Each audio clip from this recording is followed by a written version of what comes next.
그곳이 교회가 되려면, 주님이 인도하셔서 내가 가 있는 그곳이 교회가 되려면 주님의 인도하심의 증거들이 있어야 하는데,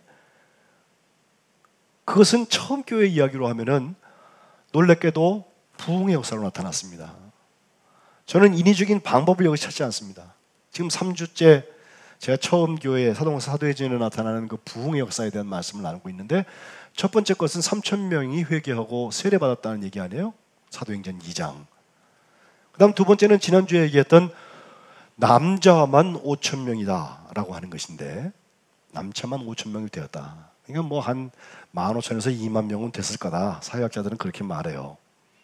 그러면 교회가 점점 이제 확산되고 확장되고 부흥 성장하는 숫자의 모습들을 볼 수가 있는데, 오늘 사도행전에 나오는 세 번째 이야기는 바로 사도행전 5장 14절에 보면 남녀의 큰 무리가 되었다고 그랬어요. 여기는 숫자는 안 나와요. 그러니까 3,000에서 남자만 5,000으로 그 다음에 남녀, 이번엔 여자까지 셌는데 큰 무리가 됐다는 거예요. 예? 우리 어르신들 대체로 좋아하실 때 보면 자녀손들이 이렇게 많아져서 한번 딱 모여라 그러면 그냥 한번 20-30명씩 쫙 모여있으면 그냥 이름도 헷갈려가면서 그렇게 좋아하시더라고. 예? 그 뭐더라 이래가면서 말이야. 손주 이름도 때 안 맞아요. 좋아하시더라고요. 근데 그런 것처럼 그 후손의 지경과 하나님 나라의 역사가 자꾸 확장되는 것을 보면서 하나님의 기쁨이 있어요. 예. 특별히 이제까지 남자만 세던 습관에서 벗어나서 남녀의 큰 무리가 있었다. 예. 우리 석관제일교회가 가는 곳에 이런 하나님 나라의 확장이 있으시기를 주의 이름으로 축복합니다. 두 번째 그 5,000명이었던 때부터 말씀을 좀 시작하려고 그러는데, 거기 보면 부흥이 있으면 부흥으로 끝나면 좋은데 그 두 번째 설교와 두 번째 기적, 안진뱅이를 일으킨 그 기적에 이어지는 이 부흥의 사건 때부터 보면 방해 공작이 시작이 돼요. 박해가 시작이 됩니다. 사도들이 갇혔습니다. 그 갇혀있는 상태에서 오히려 5,000명으로 늘어났다는 거거든요. 갇힌 사도들은 거기서 어떻게 했습니까? 갇혀 있었으니까 을이 돼가지고 쭈그러든 게 아니라 오히려 더 담대하게 예수 그리스도의 이름으로 말씀을 전해서, 처음에 말씀과 기도의 공동체를 보았던 것처럼 지난주에는 예수 이름의 공동체가 되어져서 그 예수 이름 들고 나가면 십자군 전쟁이 일으켜서 정치적인 세력을 넓혔다는 게 아니라 하나님의 사랑의 지경이 넓어지고 하나님의 평강의 역사가 나타나고 사람이 변화되는 역사가 나타나고 그 복음의 열매들이 맺혀지는 거죠. 예.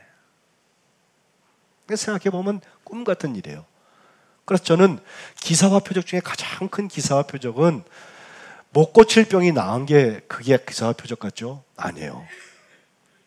지옥 갈 사람이 천국 갈 사람으로 바뀌는 게 가장 큰 기적인 줄로 믿습니다. 교회는 그거 하자는 거예요. 예. 못 고칠 질병이 나아도 때가 되면 또 죽어요. 제가 다 장례해 봐서 알아요. 저도 한 30년 해보니까 그렇더라고. 예? 그러나 우리가 기대했던 것보다 짧게 살다 갔다 할지라도 예수 믿고 구원받아서 이제 영원한 나라가 시작된 사람에게는요, 주님 주시는 생명의 역사가 있는 것입니다. 그렇죠? 어떤 게 질적인 삶입니까? 그런데 이 영원한 삶을 소유한 사람들에게 사탄이가 그래 잘 믿고 잘 살아라, 하나님 나라를 이 땅에서도 누리고, 이렇게 가만두지 않습니다. 핍박을 합니다. 딴지를 겁니다. 말꼬리 붙들고 늘어집니다. 이건 우리가 예상하고 나가야 돼요. 나는 예수를 믿는데 왜 나한테 이렇게 고난이 오나, 이런 거 묻지 마세요. 저도 몰라요. 그러나 정말 하나님의 인도하심이 있다면 그 고난 속에서도 오히려 훈련받고 연단받아서 정금같이 나오게 될 것이고, 또 많은 경우에는 시행착오 거치지 아니하고 주님께서 만들어 놓은 길을 따라서 시온의 대로로 가는 거죠. 뭐. 예. 가면서도 우리 실족하지 않습니다. 가면서도 유혹받지 않습니다. 가면서도 하나님께만 영광을 돌리는 거, 그게 주의 자녀들이 하는 거 아니에요?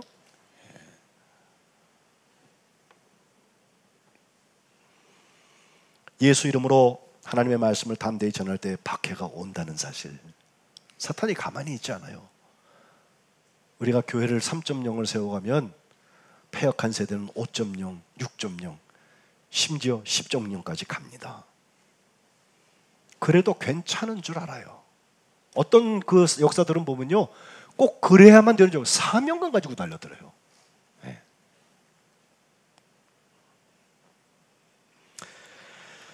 동성애 문제 가지고서 목사님들과 기도하면서 이런 세미나부터 시작해서 또 기도회도 앞으로 해야 되고 또 포럼도 해야 되고 여러 가지 의논을 지난주에 많이 의논을 했는데, 하면서 더욱더 확실해지는 것 하나는, 저 상대의 역사들은요 얼굴이 많아요.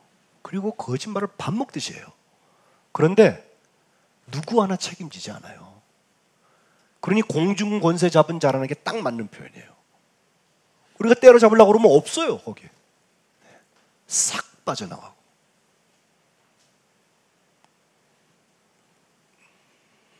그러나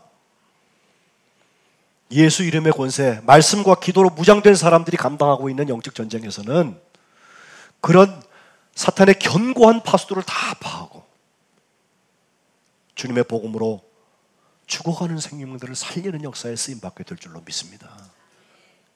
이것이 해답이에요.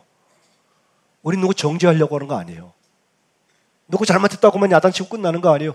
그들에게 진정한 삶의 질, 진정한 삶의 축복되는 행복, 하나님이 우리를 하나님의 형상대로 만들어 놓으셨을 때 그 기쁨과 만족, 거기에 함께 가자는 거예요.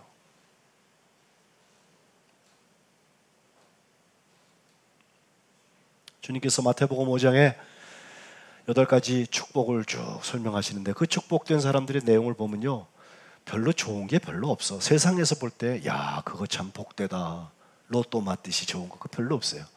근데 맨 마지막에 보면요 아예 대놓고 하시는 말씀이 의를 위해서 박해받는 자가 복이 있다. 천국이 그 사람들 거다 그랬어요. 또 11절에는요 주님을 위하여서 주님 말미암아서 혹시 너희가 욕을 먹었다, 욕을 하고, 또 너희를 박해받았다, 박해를 하고, 또 거짓말로 거짓으로 너희를 거슬르는 사람들, 알고도 하고 모르고도 하고 거짓이 그렇게 많아요. 또 모든 악한 말을 너희들에게 할 때에는 오히려 너희에게 복이 있다 그랬었어요. 그러면서 기뻐하고 즐거워하라. 너희의 상이 하늘의 상이 크다는 거예요. 우리 앞에 있었던 선지자들도 이같이 똑같은 박해를 받았다는 것 때문에 우리는 우리에게 십자가가 나타나고 주님을 위해서 하는 일인데 우리에게 걸림돌이 되기 시작을 하면 오히려 그때 하늘 상급을 바라보고 주님께서 표대로 세우신 그 부르심의 상급을 향하여서 달려가는 것입니다. 가보면 반드시 주님의 인도하심이 있어요.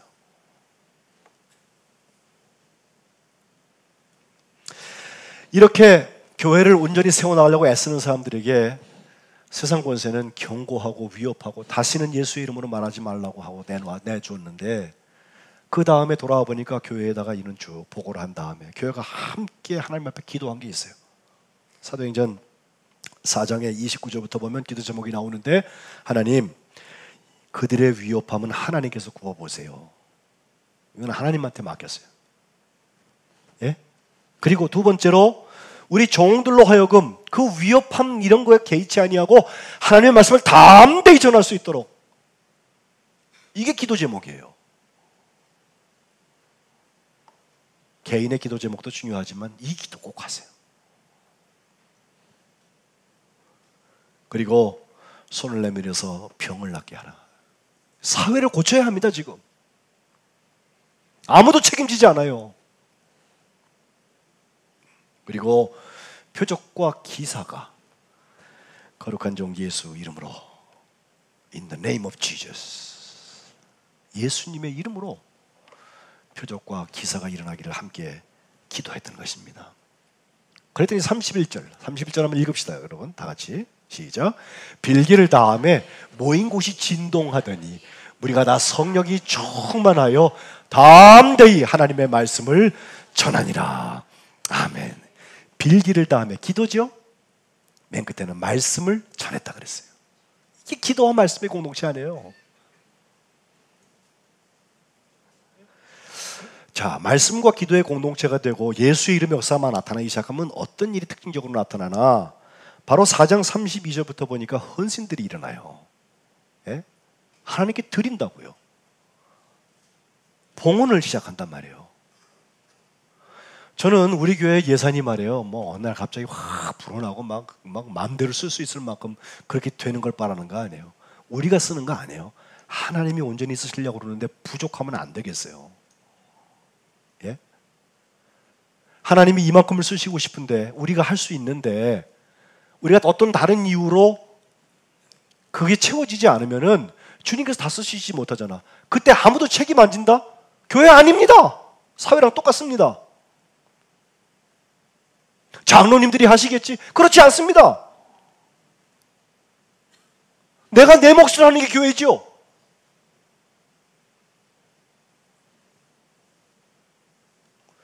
통용하고 나눔의 공동체를 세웠다고 하는 거.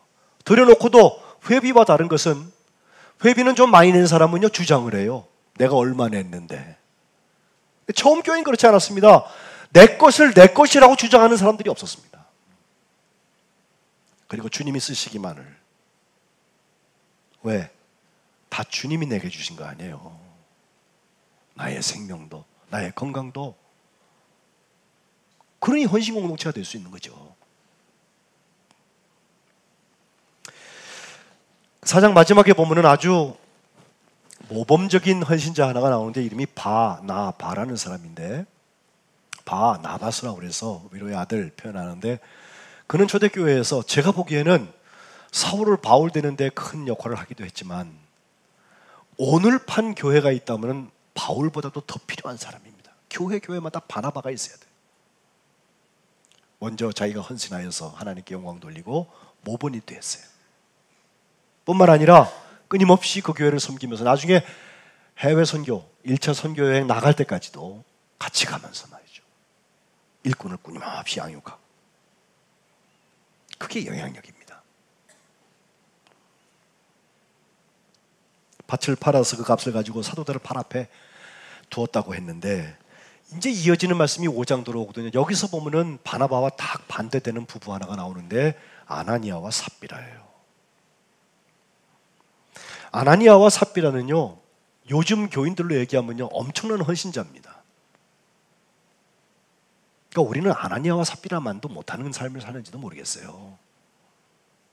근데 제가 좀 답답한 것은, 양쪽으로 제가 비교하려는 게 아니에요.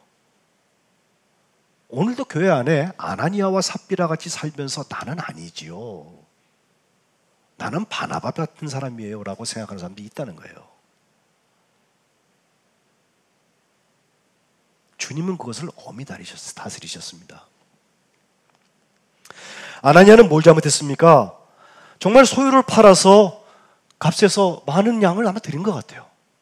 근데 그 얼마를 감추었다는 데서부터 시작이 되었는데, 그 감춘 것은 자기 아내도 알고 있었고 삽비라도 알고 있었고, 얼마 감추어 놓고 나머지 얼마만 가져다가 사도들 앞에, 발 앞에 두게 되었는데, 헌신을 하게 됐는데, 문제는 그때 베드로가 거기다 대고 얘기를 해요. 저는 베드로 역할을 저한테 하라 그런다면 난 이 얘기 하고 싶지 않아요. 앞에서 사람 죽일 일 있나? 그죠? 근데 성령께서 시키시니까 베드로가 얘기하는 거예요. 어찌하여서 사탄이 내 마음에 가득하냐 말이에요. 아니, 얼마만 드렸다는 것뿐만 아니라 얼마만큼 중에서 구분해서 드렸다고 하는 거, 우리 삶 그렇게 살잖아요. 어떻게 다 드려요 우리가? 네. 그런데 문제는 사탄이 내 마음에 가득하여서 성령을 속였다는 거예요. 거짓의 영이 그에 들어갔다는 거죠. 하나님 앞에 거짓말했다는 거죠. 감췄다는 거죠. 그대로 있을 때에도 내 것 아니고 판 후에도 내 맘대로 할 수 없더냐 하면서, 왜 이런 마음을 네가 획책해서 꾸몄느냐? 사람에게 거짓말한 게 아니라 하나님께 거짓말했다. 그 말을 하는 순간에 엎드려져서 거기서 혼이 나가 죽었다고 그래요. 이 성경에 나오는 이야기예요. 그걸 보고 들은 사람들이 다 크게 두려움에 휩싸였습니다. 문제는 아나니아로 끝났으면 좋겠는데 하필 그 자리에 삽비라 부인이 없었어요. 3시간쯤 지났는데 부인이 들어오네요. 그 부인에게도 똑같은 일이 일어나기 시작하는데 베드로가 그녀에게 묻습니다. 그 땅 판값이 이것뿐이냐 나한테 말해라 했더니 그때라도 남편하고는 그렇게 약속했지만 하나님 앞에 정직할 수 있었으면 좋았을 것을.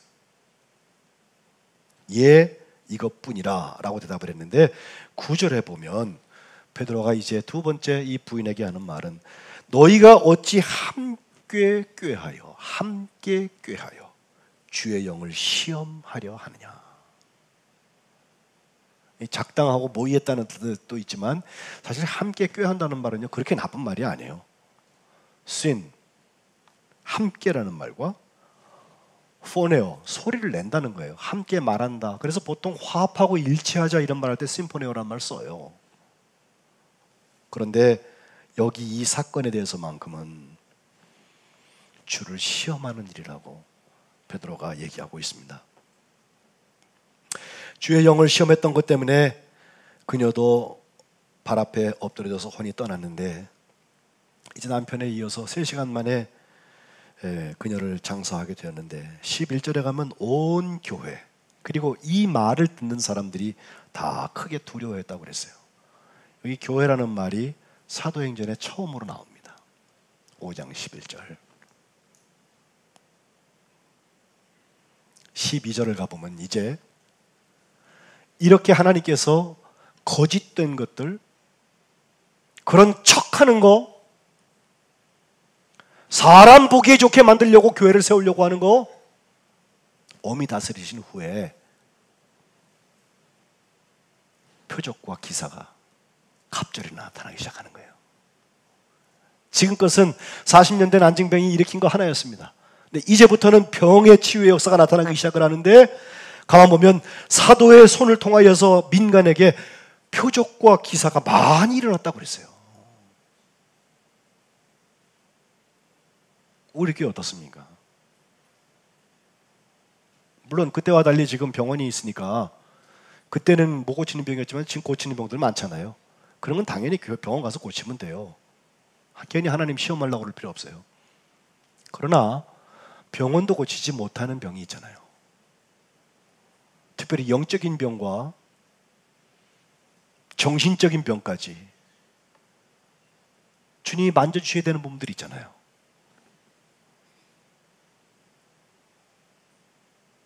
이제 점점 교회에 대해서 그런 권위를 인정하려고도 안 하고 그런 필요가 나의 필요가 거기서 해결된다고 하는 것도 점점 잊어먹는 세대가 오고 있어요.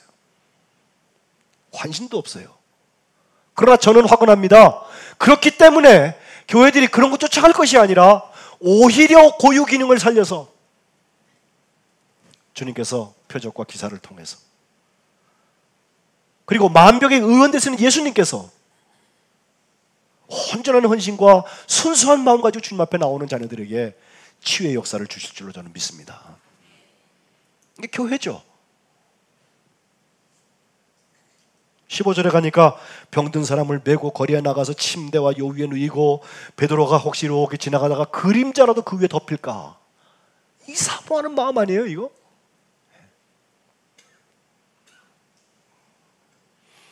예루살렘 부근에 수많은 사람들도 모여들어서 병든 사람, 더러운 귀신에게 괴로움 받는 사람들 데리고 와서 다 나음을 얻었느니라.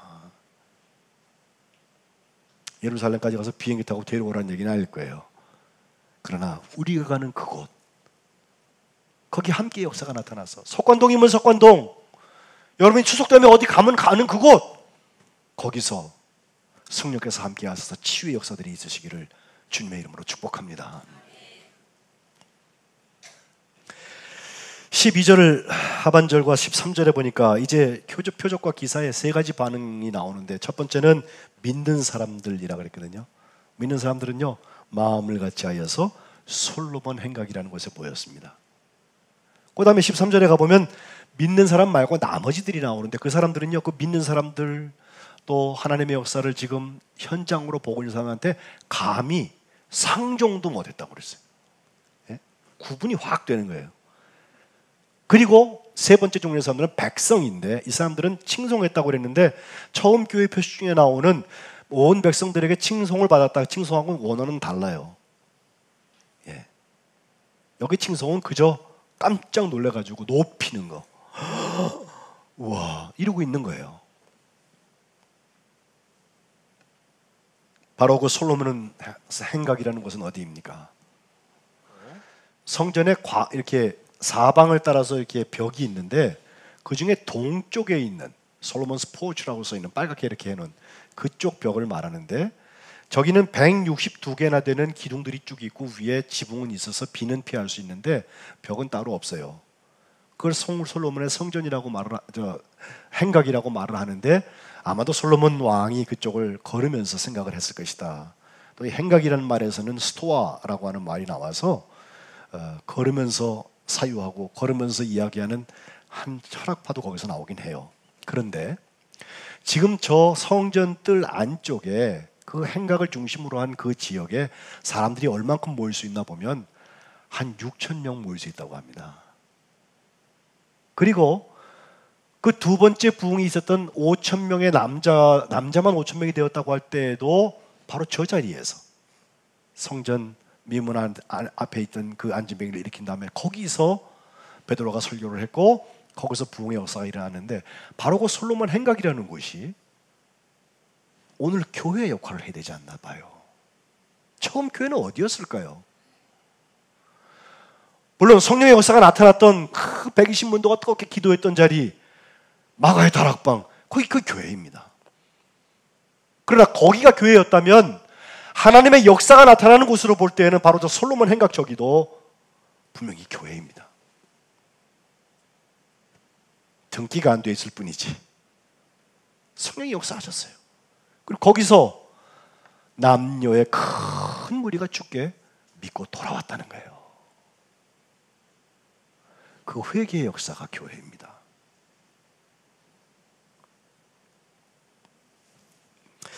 한 5개월쯤 전에 바로 그 자리에서 주님께서 아직 공생의 마지막 부분을 하고 계실 때 예루살렘 향해서 가시는 길에 요한복음 10장에 보면은 바로 그 솔로몬 행각에서 주님과 유대인들 사이에 문제가 나타나요. 유대인들이 예수님을 싹 둘러싸고 하는 말이요, 네가 진짜 그리스도면 지금 밝히라는 거예요. 닦아 세웠습니다. 주님께서 뭐라고 대답하시나 보니까요, 너희를 도대체 믿지를 않는구나. 믿음에 대한 얘기를 하세요. 그리고 너희는 내 양이 아니다 라고 얘기하면서, 내 양이라면 내가 나중에 영생을 그들에게 줄 텐데 하면서 맨 끝에 예수님께서 나와 아버지는 하나다 그러거든요. 그러니까 또 말꼬리 잡는 거예요. 네가 어떻게 하나님이냐. 돌을 들어서 치려고 하고 신성 모독죄를 달아서 어떻게든지 예수님을 없이 하려고 하는 이 사람들에게, 자기는 사람인데 자칭 하나님이라고 말한다, 하나님을 모독했다고 하면서 돌을 던지려고 하는 그 사람에게 주님이 하실 말씀이에요. 37절 제가 읽습니다. 만일 내가 내 아버지의 일을 행하지 않거든 나를 믿지 말아라. 그러나 내가 내 아버지의 일을 행하거든 나를 믿지 아니할지라도 그 일은 믿어라. 그러면 너희가 아버지께서 내 안에 계시고 내가 아버지 안에 있음을 깨달아 알 것이다. 이렇게 말씀하세요. 열매가 중요한 것입니다. 사두개인 중심으로 해서 그 사람들은 옳고 그름 팩트냐 사실이 아니냐 여기 별 관심이 없고, 좋으냐 싫으냐 가지고 판단한다 그랬잖아요. 잣대가 고무줄입니다. 자기 싫으면 아무리 옳은 것도 따라하지 않습니다. 그렇게 보면 예수님이 싫은 거예요. 내 밥그릇 뺏어 먹게 생겼어요. 나는 종교 기득권자거든요. 때로는 나한테 채찍질을 하시기도 하고, 이거 밥그릇 지키려고 예수님은 거부하는 거죠. 예수님 그러세요. 나를 못 믿겠거든 내가 하는 일이라도 믿으라고. 그건 하나님께서 하신 일이니까. 그러면서 다시 예수님을 잡고자 하는 사람들을 피해서 예수님은 결국 십자가를 향해서 가시는 거예요. 그러고 보면 오늘 14절에 믿고 주께로 나오는 자, 얼마나 복된 사람들인지 몰라요. 믿음이 그냥 생깁니까? 그렇진 않더라고요. 저희 어머니가 와 계신데 저를 뱃속에 낳아서 키워서 빠른 시일에 목사가 되고 한 30년 제가 목회하잖아요 지금. 근데 어려서 제가 예수님을 믿게 되기까지, 제 마음에 확신이 생기게 되기까지는 시간이 필요했어요.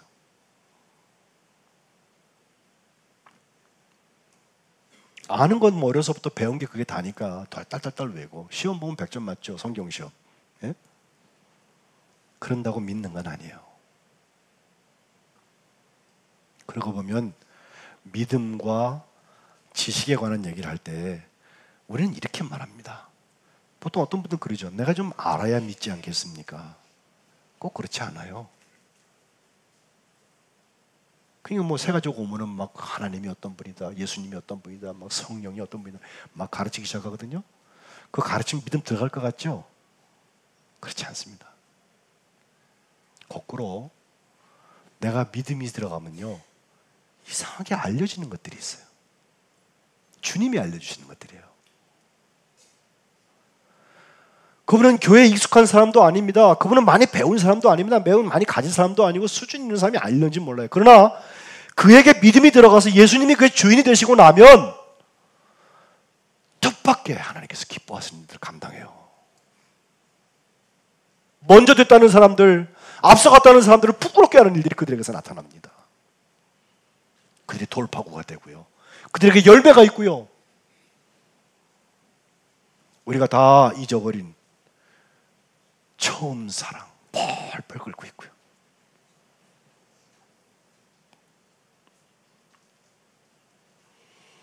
주님을 믿는 것과 아는 것은 이런 점에서 다릅니다. 아는 것은 다 믿습니까? 그렇지도 않습니다. 아무리 알려줘도 이해가 되어도 믿지 않습니다. 여러분, 정말 아는 게 어렵습니까? 믿는 게 어렵습니까? 저는 그래도 아는 것은 어떻게 하면 알아지더라고요. 믿는 것은 못 믿는 거 끝까지 못 믿습니다. 그런 점에서 믿음은 선물이에요. 교회는 알아야만 믿는 곳이 아니라 믿기 때문에 아는 역사가 막 열려지는 것입니다. 교회는 알아야만 뭘 바라는 것이 아니라 우리가 바라기 때문에 생겨지는 믿음, 그리고 알미 있어요. 예를 들어 천국 같은 거 가봤냐 그러면 할 말 없어요. 갔으면 안 내려올 거예요. 전 너무 좋은 곳이라. 예? 도로 가라 그래도 나 싫어요 그럴 거야. 거기서 난 그렇게 믿어요. 예. 한번 가면 돼요. 그건. 근데 천국 만져지는 것도 아니고 옛날처럼 저 하늘 어디에 있다고, 아니 하늘에 가보니까 없잖아요 지금. 근데 주님이 예비하신 처소, 우리 믿는 사람들이 갈 그곳 천국, 그게 믿어지면요, 그게 소망되기 시작하면요, 그 다음에 알아지는 것들이 있어요. 세상의 것들은 부질없다는 거예요. 그거에 비교하면 아무것도 아닌 거예요. 교회는 알아야 사랑하는 곳이 아니라 사랑하기 때문에 아는 곳입니다. 사랑이 이론입니까? 사랑이 기술입니까? 여러분, 우리가 사랑할 대상을 몰라서 사랑 안 합니까? 사랑 방법 몰라서 못합니까? 거꾸로입니다. 사랑하면 길도 열리고 사랑하면 알게 돼요. 이런 예를 들어요. 다른 사람들과의 관계할 때는요, 그래도 사랑하려고 또 믿으려고 또 그와 어떤 비전을 가지려고 하면요, 여러 가지를 좀 재봐야 되니까 아는 관계를 해요. 그러나 부모 자녀 간에 보세요. 자녀들이 태어나가지고 어려서 클 때 부모에 대해서 몰라요. 저분이 목사님인지, 저분이 장로님인지, 저분이 사업가인지, 저분이 정치가인지 몰라요. 그냥 아버지야, 그분은. 그분은 그냥 어머니야. 그러니까 아버지니까 그냥 뒤미는 거예요. 이게 믿는 거 아니에요? 무식하다 그러시겠어요, 여러분? 본질입니다, 그게. 아버지니까 막 바래요. 해달라고 그러고 때도 쓰고요. 그 이상한 거예요? 자식 때는 맞는 거예요. 그리고 아직 성숙하지 않은 사랑이지만 자기가 할 수 있는 최선의 것으로 내가 좋아하는 데디, 내 아버지 말이야. 합니다. 예. 시간이 지나고 나면 그분이 어떤 분인지 알게 돼요. 내가 그렸던 그런 아이디어는 아닐지 몰라. 그러나 그 아버지의 믿음과 소망과 사랑 가지고 내가 여기까지 왔구나. 하나님 아버지와 우리의 관계가 똑같습니다. 하나님에 대해서 다 알면 믿을 것 같아? 그렇지 않다니까요. 그러나 믿으면 알아져요. 하나님 한 분이면 만족합니다 하면서 하나님을 소망하면요, 알아지는 게 있어요. 하나님 사랑해 보세요. 하나님이 그 사랑하고 비교할 수 없는 기쁨과 기도 응답의 역사를 주실 줄로 믿습니다. 알고서 사랑하고 알고서 소망하고 알고서 믿는 거 세상이 우리보다 더 잘해요. 우린 거꾸로 갑니다. 믿으니까 알려지고 소망하니까 알려지고 사랑하니까 알려지는 거예요. 이게 믿고 주께 나아가는 교회가 살아가는 방식입니다. 여러분이 가시는 그곳에서 이런 교회 역사가 있으시기를 주의 이름으로 축복합니다. 소리 내서 기도.